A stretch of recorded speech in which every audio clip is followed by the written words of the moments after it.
Hey, if you want to get the dynamic island on your Realme C67, for sure you can do this by using this external application. So let me show you step by step how you can actually set it up. So first of all, you will have to search in the Play Store for the dynamic island, the dynamic spot application.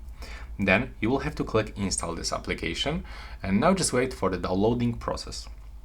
Next, you will have to open it, and from here just wait for the loading screen. And now click next. Then from here, select apps, so click right here and tap all. So I assume that you want to get the notifications from every application, but for example, if you don't want to receive notifications for the Google Chrome on your dynamic island, you can easily unselect this.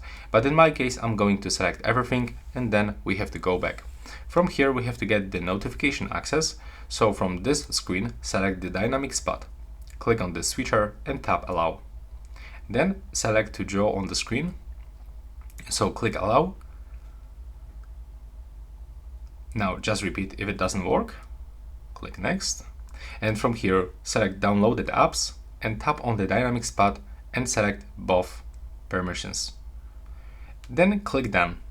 And now take a look.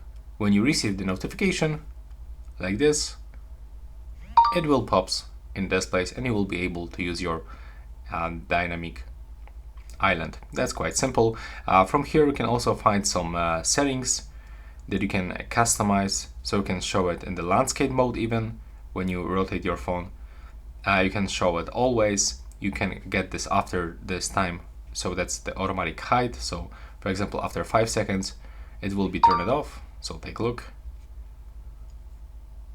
It's supposed to disappear after 5 seconds, and there we go. So as you can see, that's how it looks.